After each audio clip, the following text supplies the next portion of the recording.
Wonderful. Okay, thank you so much. Okay, well, good day, everyone. TESOL International Association is pleased to present this webinar titled The Leader in the Mirror. Our speaker is Barbara Hoskins Sakamoto, and we are very pleased to welcome you to this event today. I'm going to invite Barbara to introduce herself briefly and begin her presentation. Okay, let me go ahead and turn on my webcam and open up my slides. Let's see if the webcam works this time. It's using the wrong webcam again. Let's fix that now that I know how to do it.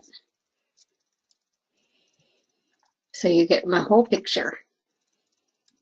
Okay, there it did. So everybody can hear me and see me? See if I did this right. Okay. Oh, and Yuli says that he's given the introduction, but we haven't been able to hear you. Actually, you can Google me and probably find out just about anything that's on the intro. But basically, I'll be covering my introduction in the slides too, since it's part of my presentation. But I came to Japan about 30 some odd years ago to work for 2 years and never quite made it back to the US. I have been a TESOL member since 1983, maybe. So, and I don't have any great answers for leadership, but the short answer is that all of us in this room are the leaders in the mirror. And if that's enough of an introduction, I think the rest of it will be part of my presentation. So if somehow you have burning questions about me that I haven't answered by the end, feel free to ask. So let me switch over to slideshow. Okay, is everybody seeing my slides now? Okay, cool. Awesome. All right, so basically, like I said, the story is about me at the beginning. And I grew up in Anaheim, California, next to Disneyland. So people have told me that that explains a lot about me. I'm not exactly sure what they mean by that, but I'm hoping it means that I'm a sunny and optimistic person. And I do believe in magic. And I believe that things will generally turn out for the best. Then I went to graduate school in northern Arizona, right by the Grand Canyon. So the reason that's important is because that's when I first joined TESOL. My graduate advisor, I was in a master's program back in the days where MA-TESOL was a brand new acronym and most of the programs were interdisciplinary. So we didn't have a full faculty. I think we had 3 full-time professors and the rest were from other departments. And so our professor had us join TESOL as student members and took us to conferences in Phoenix, at Rocky Mountain TESOL, and had us presenting from our first year in graduate school. So TESOL meant a lot to me. I never questioned joining it when I was a student. Then I got my first job at TESOL. So I got a scholarship from TESOL to go to the conference in New York. I got hired by a school in Japan and didn't know anything about the country, thought I would go to teach for 2 years, and then I would go back to the US and work in a language institute somewhere. Well, that didn't exactly happen, but I was part of Japan Association of Language Teachers in Japan, and that I also joined from, well, pretty much as soon as I arrived. But that was because I was hired by a school that valued professional development.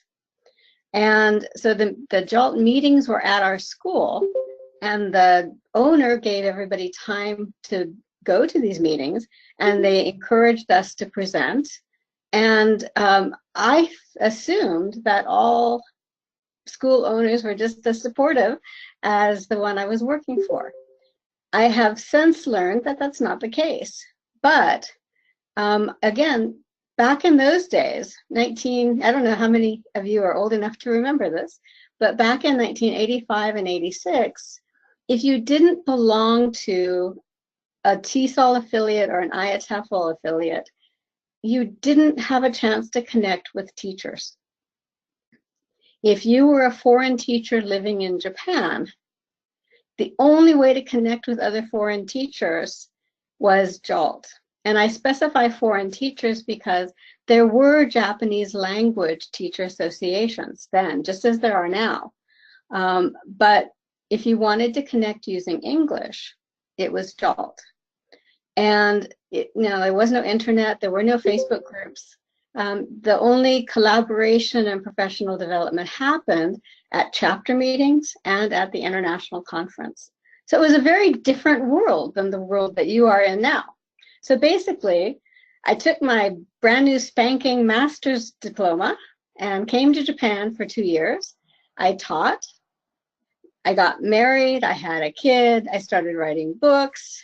I ended up and because of working with Oxford University Press, I had a chance to travel and meet a lot of teachers around the world and talk to them about professional development. And then as a result of that, I ended up getting involved with International Teacher Development Institute, which brings me to the presentations I'm doing now. And all along the way, it's been the growth that I've had has come largely because of my involvement with professional associations. Now, does that resonate for anybody else in here? Have you found that your professional association has resulted in a lot of opportunities for you? Yeah. I mean, I can link my first job to TESOL. I started doing presentations because of TESOL. I started writing because of TESOL, because the publisher saw me doing presentations at JALT. So I think that is something that a lot of us can relate to. And the problem is that when you can relate to that and you see the obvious benefits, it's really hard to understand why everybody's not a member, because it seems so clear. Get my cursor back. So why do teachers join teacher associations? Do you remember why you first joined yours? I don't know which teacher association you're in, and you may not be a member of JALT. You may be, TESOL France or TESOL Greece or Braz TESOL or JALT. Yeah. Do you think back to the very first meeting you went to, or the very first conference you went to? Why did you join? Okay, your advisor recommended it. That's the same as mine. Did anybody have a friend that invited them? Yeah, Abdullah, I don't know if there's a TESOL Syria either, but I'm sure somebody in this group does know that. Okay, co-workers took you. Okay, somebody was very self-determined to connect with professionals and to develop, and told by the director to join. Colleagues and tutors. Okay, so are you seeing a common thread here? Yeah. Some people are very self-motivated. Okay, some of you, probably younger people that have a chance to do the research and see that these groups exist, feel motivation to join on your own. But for most of us, we joined because someone invited us. Now, I think that one thing that's significant here is that when I talk to people about why they go to conferences, why they went to their very first conference or why they continue to go to conferences, nobody ever mentions Plenary speakers. I know that organizations sweat very strongly trying to figure out who they're going to ask to do their plenary speech talks or who they're going to have come to be the big names at the conference. But most of the teachers I've talked to end up going to a conference because somebody invited them. They don't even know who's going to be speaking at the conference. Then they go and they have such a wonderful time that they go back. So I think that sometimes we think that we have to persuade people to come in, but sometimes all we need to do is ask. So I think, Debbie, maybe you could mute your mic. I just keep seeing you popping up there. And I totally agree with I agree with you totally, but I don't want to cut myself out here. So what do teachers want from their professional associations? Have you talked to the members? If you're an affiliate leader, have you talked to the members in your association? Have you asked them what they want? What kind of answers have you received?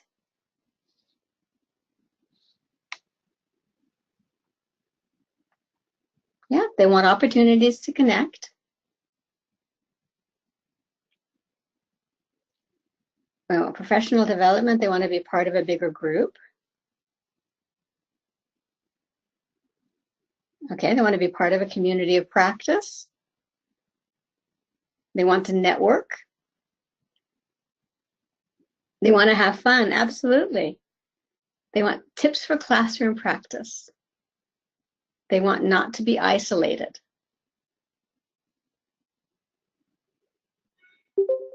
Okay, we all have a strong drive to connect. Okay, and some teachers want leadership opportunities. They want to be in a group with similar mindsets. They want to do research. That's an important one, I think. And they want to, okay, I see a lot of share, research, connecting, collaborating, not being isolated. Okay, those are all really important things. One of the things that I hear when I talk to teachers also is they want to do things in English. Now, a lot of the teachers that I work with, English is their second or third or fourth language. And one of the reasons that I ask them, why don't you just belong to a group that does professional development in the language that's more comfortable for you? Because obviously I'm in groups that are in English because that's the most comfortable language for me. And they all say that there's a different feeling in an international conference, that if they belong to like local groups, that if they belong to groups that are only in their primary language, then they don't get the same exchange of ideas. Plus, the group is language practice for them. They want to challenge themselves to become more comfortable talking and presenting in English.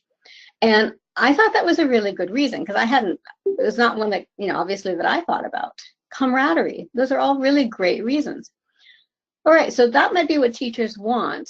Is that the same thing as what they need?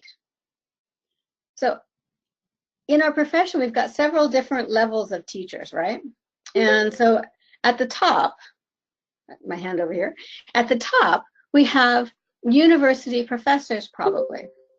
Now, they have usually a research account or research funds that allow them to pay for conference attendance or that allows them to join associations. And sometimes it's required for their job. Okay, some universities require their teachers to join the professional association and also to attend conferences and to present and to publish. At the other end, we have, at the other extreme, we've got teachers who don't have much training in teaching English, that sort of accidental teachers, if you will, or teachers who are teaching maybe they're trained as teachers, but they've never taught English, or maybe they're English speakers, but they've never been trained as teachers. And their needs are going to be very different, obviously. And I think that if you watched Richard's webinar in December, then he talks a lot about the teachers who need the support the most are the hardest to reach. They're also the hardest to persuade to pay to join because they often don't have the support to do that. So I think it's a challenge for us to try to balance the needs of both of those. And I think that like associations need those professors who have the money, because most of the associations, I mean, you can't do a lot without membership fees. But it's hard to balance that with, you know, making sure that you're also reaching out to the teachers who don't have as many resources or don't have the same sort of support. And it's an ongoing challenge for all associations, I think, not just TESOL. Or is it a problem in your association? I should ask you instead. You've gotten really great answers so far. So in your affiliate, do you have a problem balancing the needs of the different types of teachers in your group?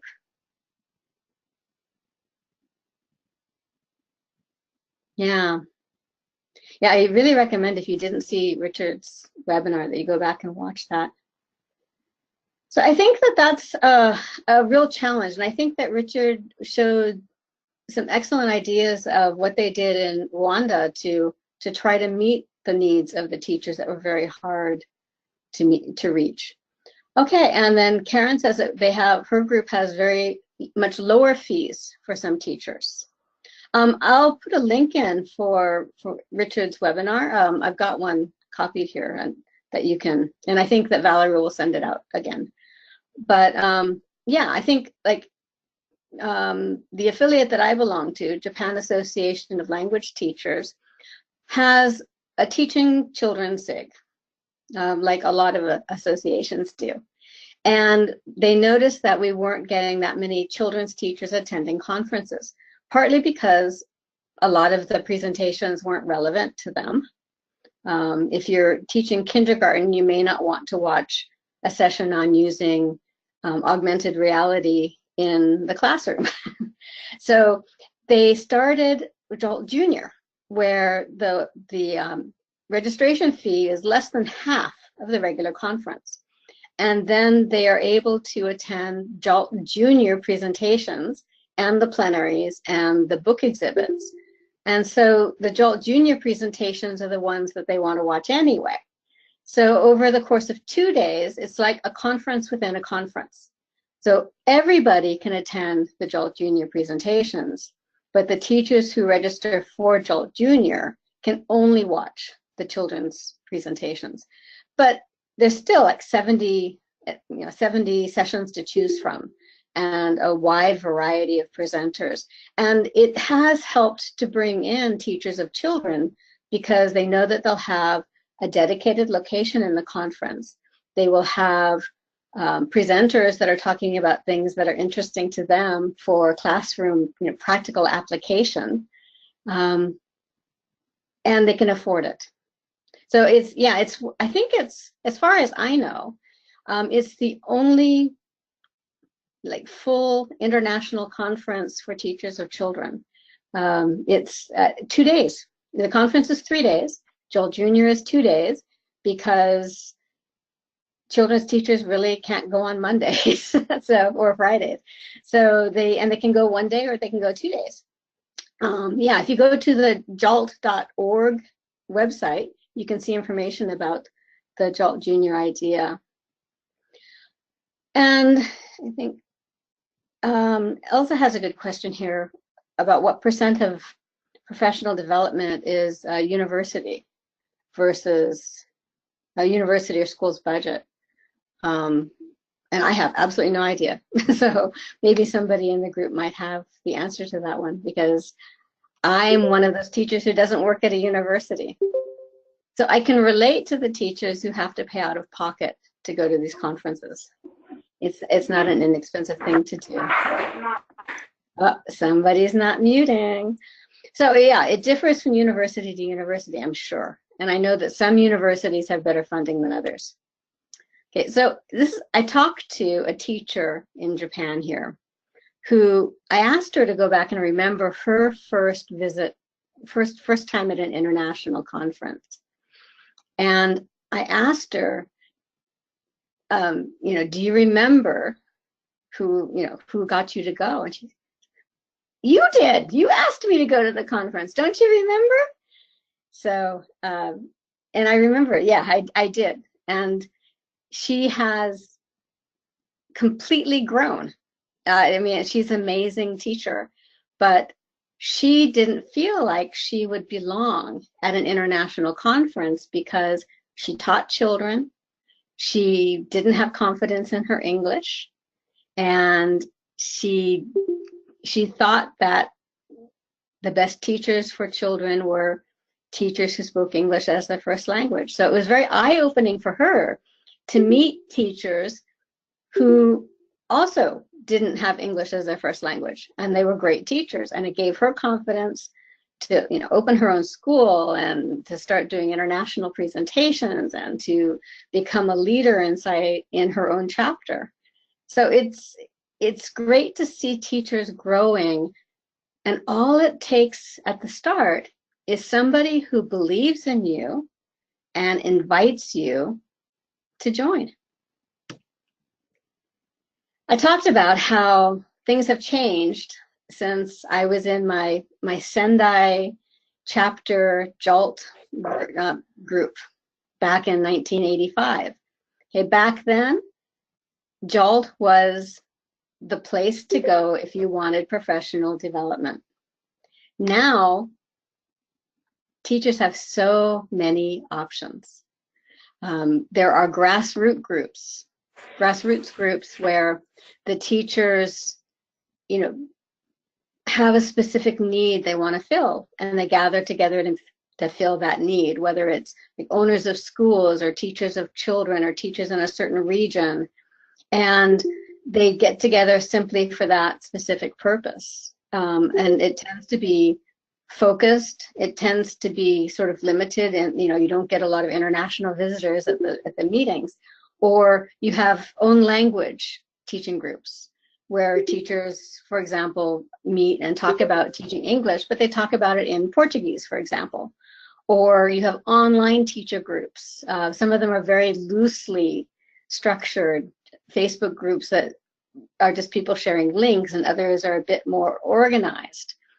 You have publisher workshops. Starting in February, I'll be traveling to like 15 different cities doing workshops with teachers. And a lot of the teachers in the workshops aren't members of TESOL affiliates, which we'll talk about in a moment.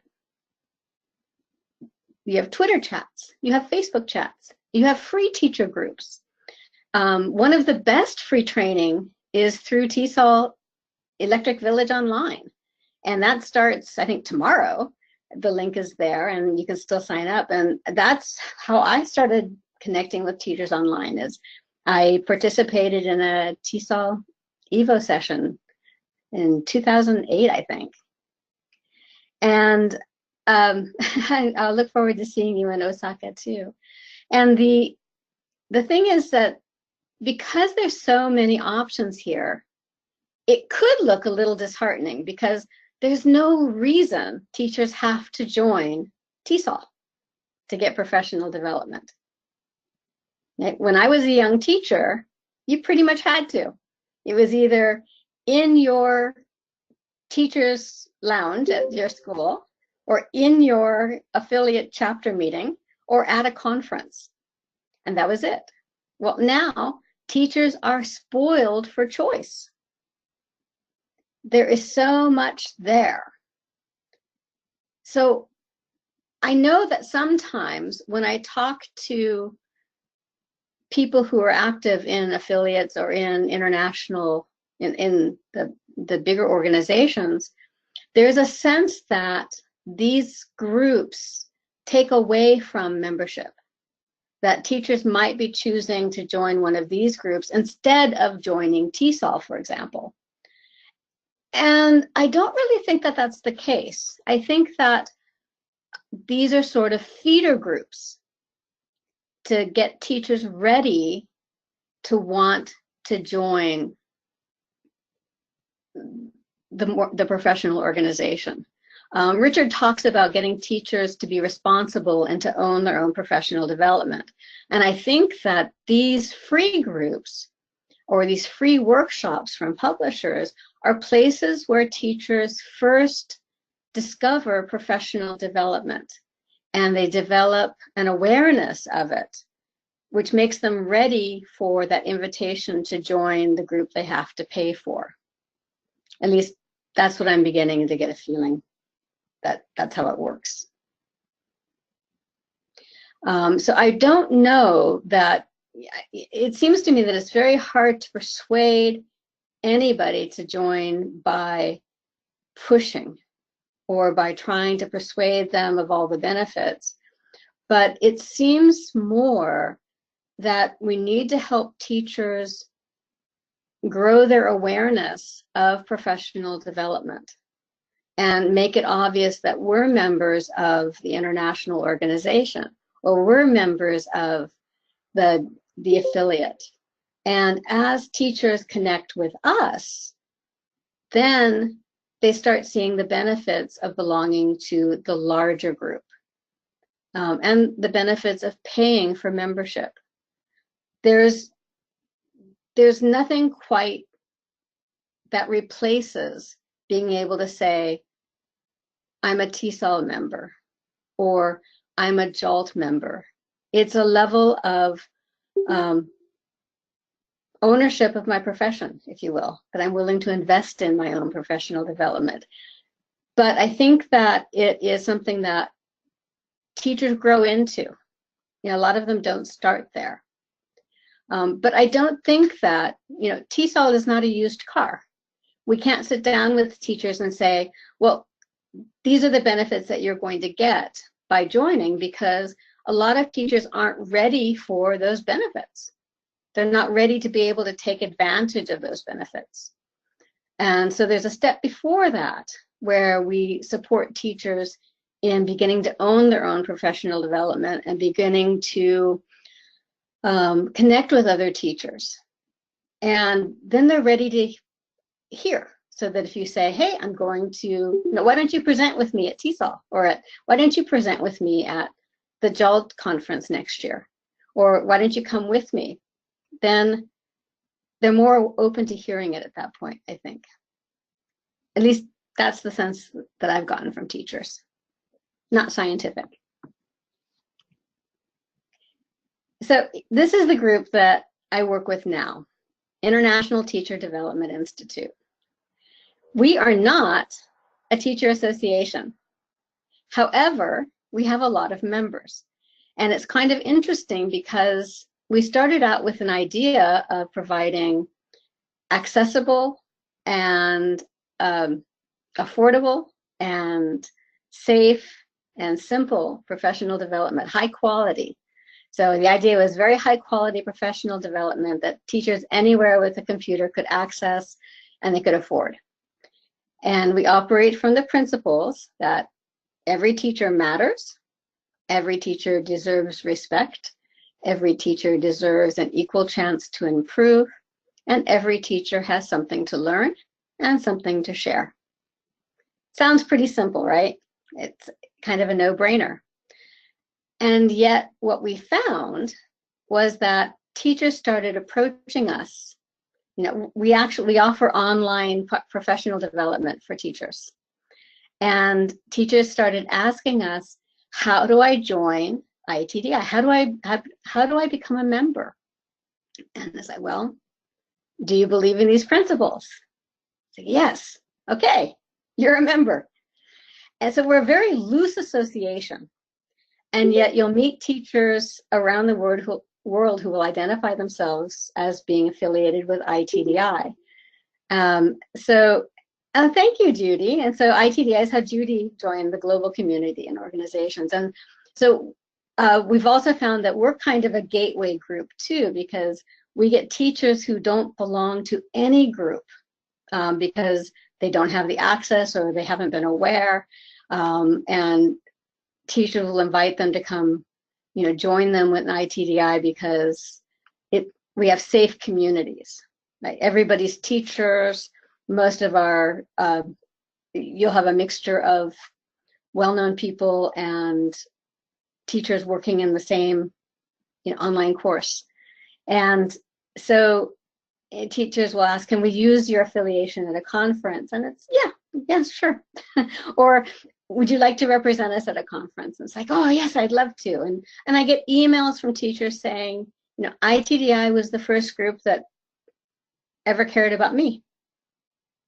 Now, interestingly, the teacher that told me that now belongs to her TESOL affiliate, and she's presenting at conferences, and she is mentoring other teachers. So I think that teachers go through a lot of different paths to reach affiliate membership. Okay, so in a lot of the teachers that we've met in ITDI are sometimes they're new to online, they're new to professional development. A lot of them are new to teaching. And as they gain in confidence in their English and as they gain in confidence in their teaching, then they join their affiliate. So it seems like it's a natural step.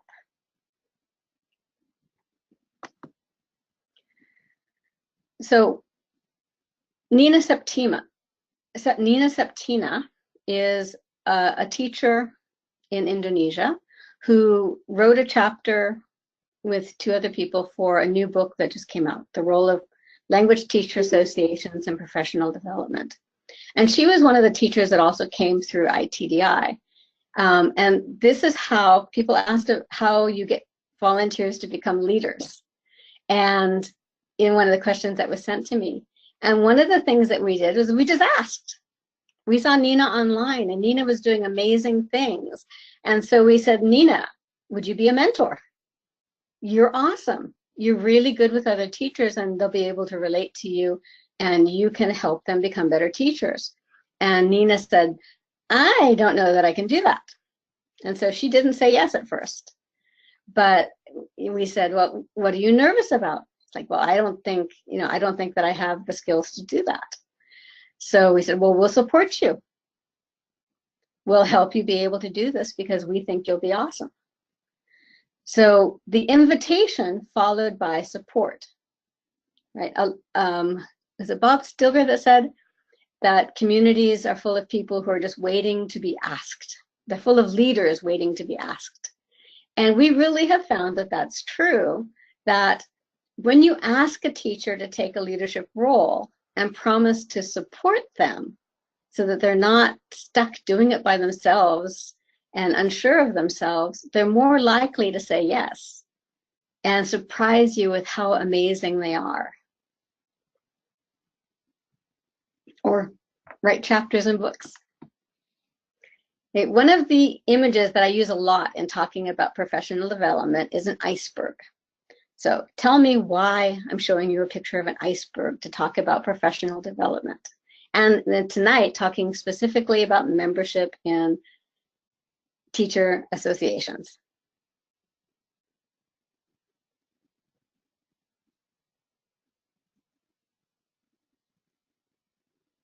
Lifelong learning, okay. Why an iceberg? Why do I think that that's such a great image? People have hidden talents, okay, that's possible. The best part is hidden, that's good, Maria. All the things we don't see that are hidden under the surface. The more we know, the more we show. Oh, those are good. The id part of the iceberg. Okay, actually, it's because so much of the iceberg is below the water. So what do they say? 10% of the iceberg is above water. So under the water, we have all the teachers who are not members of language teacher associations. And at the very top is you. Okay? You are in a language teacher association. So you are a rare and special bird because most teachers in the world are not members. Why aren't they members? Okay, the reasons that I've heard, okay, yes, we are lucky, Elena, But one of the things that we talked about is how once you're up above the water there, once you're in the association, it seems so obvious. We can't imagine teachers not wanting to join because the benefits are clear. And yet, most of the teachers in the world are not members of any professional development group at all. The reasons that I've heard, number one, Judy just mentioned, awareness. Most teachers don't even know TESOL exists. They don't know the association affiliate in their country. They've never heard of IATEFL. They don't even know that there's a place for teachers to get together. Sometimes when they do know that those places exist, yeah, there is a lack of interest or lack of motivation. But sometimes the lack of awareness is teachers are in rural communities, or they're not very well connected. They're teaching alone. They're teaching in a school that doesn't support professional development. There's not much motivation for school owners in the traditional language schools, right? 2-year contracts, for example. So there's not much motivation for schools to support teachers getting more skills. Because what happens when they get more skills? They move on to better jobs. So for a lot of language schools, it's not in their business interests to encourage their teachers to join associations and go to conferences, or they don't. A lot of language school teachers teach 6 days a week. A lot of chapter meetings are on Saturdays, and a lot of school teachers work. So awareness comes not just from the teachers being aware, but from schools not necessarily letting them know. Then when they do know, sometimes there's not motivation to join. You know, they don't get rewarded for presenting at conferences. They don't get promotions. I know one teacher whose school has told her that from now on, if she wants to go to any more conferences, that she'll have to take personal days. They won't give her any time off because they don't see the value in her representing their school, because that's not where they get their students. A lot of teachers don't have access, right? The meetings are on Saturdays, teachers work on Saturdays, or meetings are on Sundays and teachers work on Sundays.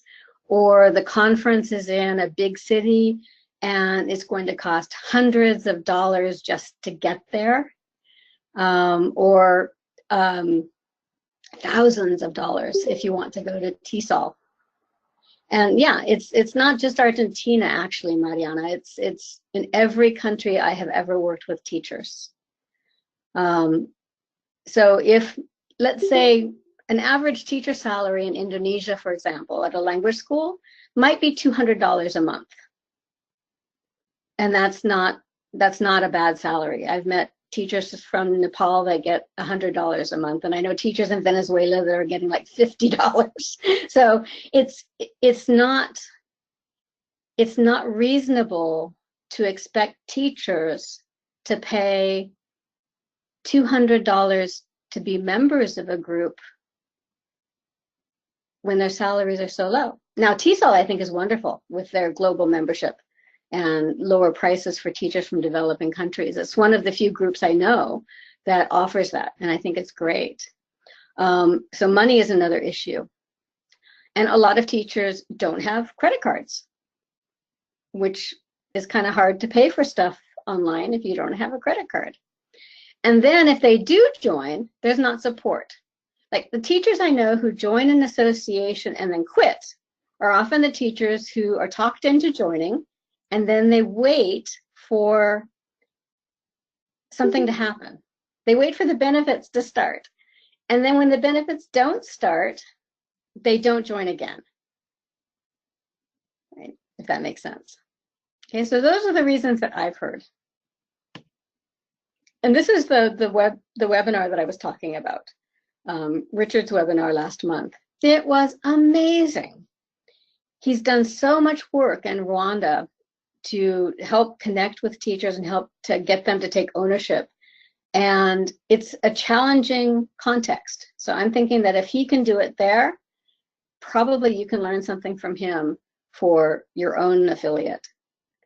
So it's definitely worth watching. The link is at the top, and Valerie will send it out again too. So the question, how do we get teachers to move from down here below the waterline to above the waterline? How do we get them to pay to join the association?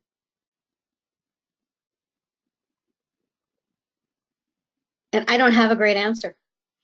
I mean, if I had a magic wand to be able to persuade teachers to join, I would wave it and get all teachers to be members. George, yeah, offering different membership fees is one. Self-motivation, I think, is a big one. And I think a lot of that is, like, a lot of you are involved in online groups. Okay, a lot of the people I know who are active in those free online groups are members of affiliates. If you let teachers know that you are a member, if you let teachers know that you get great benefit from being a member, that you get some great leadership opportunities, then it develops a hearing or a listening, if you will, so that when something comes up, like a workshop, you can say, hey, there's a workshop, would you like to go with me? Right? Because again, the main reason teachers join associations is somebody invites them. It's not like a blast of an email telling everybody that something is happening, or giving them all of their benefits and sort of repeatedly asking them to join. It's being a friend, if you will. So connecting with teachers individually and personally, and bringing them in, and then being with them and supporting them once they are in. And that's the same way I think that we get teachers who have joined to volunteer and take leadership roles. It's really scary to put yourself out there, right? To put yourself out where you might make a mistake, or that people might get angry with you, or people may not like what you're doing. So that's a scary place to be. And it's understandable that people wouldn't just raise their hand and say, oh, yeah, I'll do that. So if we directly approach teachers and say, like we did with Nina, we think that you would be really great as a mentor because, and then give a reason that shows you know that teacher's strengths. Or I talked to another teacher saying, I really want you to present with me at JOLT next year because you have got amazing ideas. And I would really like teachers to have a chance to listen to you. But I will present with you, so you're not up there by yourself. Okay, so not just asking people to do something, but supporting them after you've asked. And I wish there was a less labor-intensive way to make it happen, but I have never found one. The only thing that I found after working with teachers for 30 years is connecting with them, getting to know them, and reaching out to them individually. And again, I wish I had a magic wand to tell you that there was an easier way to do it, but I don't.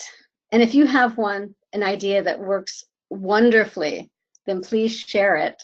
Or if you've got this magic formula for getting volunteers, it does seem to be that there is a life cycle in international associations.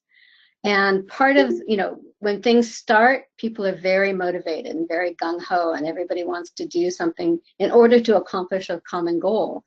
And then as the group matures, you stop getting fresh volunteers for things, and the same people start doing the jobs over and over, or they take turns doing different jobs, and pretty soon you're talking about how nobody volunteers for anything.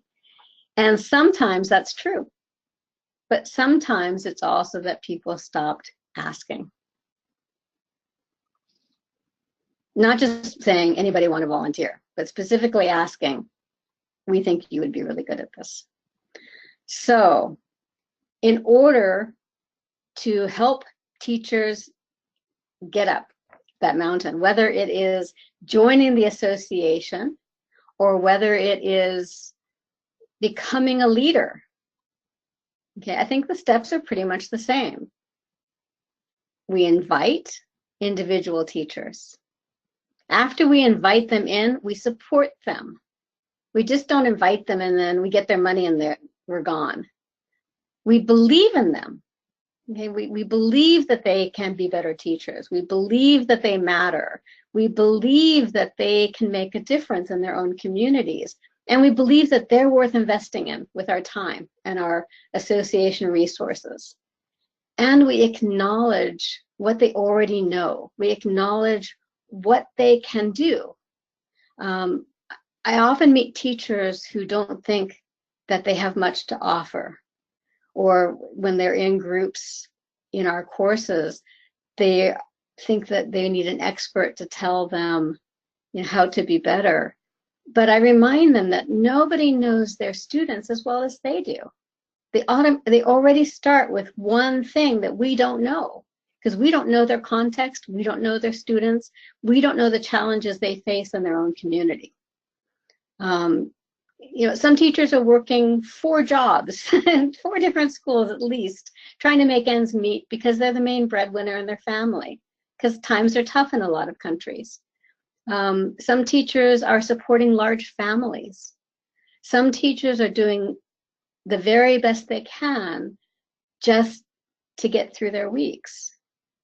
And I think that we acknowledge that everybody is at a different place, as Karen just said, that we need different things, and maybe what they need at the stage they're at is our support and our help, but also the belief that they will grow. They will become leaders, because that's the natural progression in professional development. If they stay as teachers, they will eventually join associations if we've done our jobs right in helping them own their professional development, and then they will become leaders. So tips, whether you are joining an association or whether you're already in it, I thought this was very good advice from Kevin, Nina, and Tim. The more you put in, the more you get out. So if we can encourage teachers to not just join associations, but to jump in with both feet once they get there and try everything, because sitting there waiting for all the benefits of TESOL to happen to you isn't going to happen. And you're going to wonder why you bothered joining. But if you are active in your affiliate, if you go to meetings, if you make presentations, if you volunteer for committees, then it's going to be the most miraculous, marvelous group that you've ever belonged to, because the opportunities are infinite. So let's keep up the discussion. Whatever the problem, community is the answer. And I don't have all of the answers, but I would love to learn from you. I would be happy to share what I've learned that maybe we didn't cover in this session. I'd love to get to know you better and to hear about your context and the problems that you're having in your association and the successes. I will send a link out, or a link to a Google Doc that has live links. It looks like George has been posting most of them, and that's awesome. I have the links here because the TESOL affiliate network community is kind of hard to find on the TESOL website. So you'll have to be logged in, but then both of these links will take you there and you can join, and then we can continue talking about this. So while I go get the links, it's a good chance to see if there are any questions that anybody wants me to try to answer before we finish up. Because this is the last slide. So let me go over and get my Google Doc for you.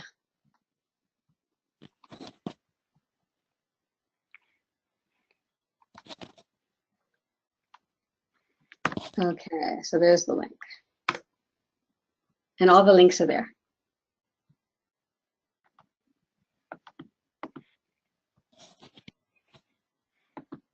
Oops, there we go. So any questions? That's a really good question, Karen. Karen, are you asking about employers of language schools or employers of what kind of schools? Karen wants to know if anybody has ideas for encouraging employers to support the PD of their faculty. And then Debbie wants to know if we have ideas for how to onboard new people to get them to be leaders. Okay, so I think for Karen, I didn't see what kind of schools, but for most of the time, what I found is persuading the schools that better teachers bring in, language schools and colleges, okay. What I found is that showing the schools that better teachers bring in and help them with retaining students. That the teachers who have a chance to go to conferences promote their schools because they're affiliated with them in the programs and they mention them in their presentations. And it reflects on the professionalism of the school to have teachers involved doing presentations.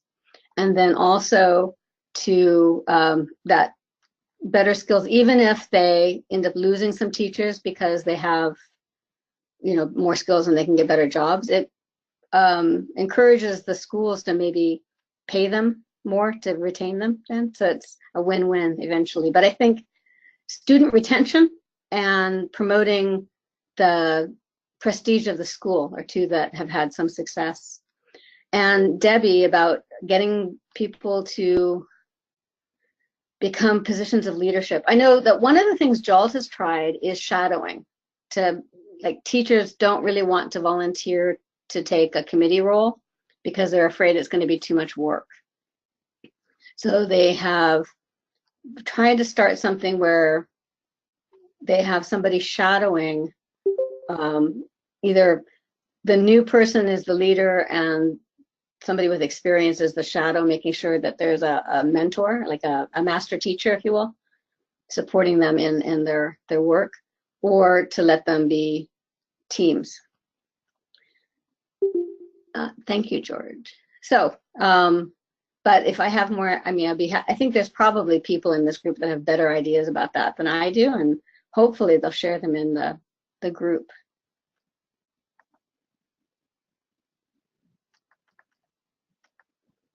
And okay, so Elizabeth had a great suggestion that schools in the US at least link PD with program accreditation needs and student retention, and go to a conference, bring back new ideas. And a lot of times after they go to the conference and bring back new ideas, they have a workshop at school to share what they learned at the conference. And so it becomes PD for the whole school, not just the teacher who went to the conference. And I think we're probably out of time. So does that mean, Valerie, that you come back in, or I hear you. Can everybody hear me? Yes. Okay, good. So thank you very much, Barbara. We will conclude today's online program unless there are any further questions right now.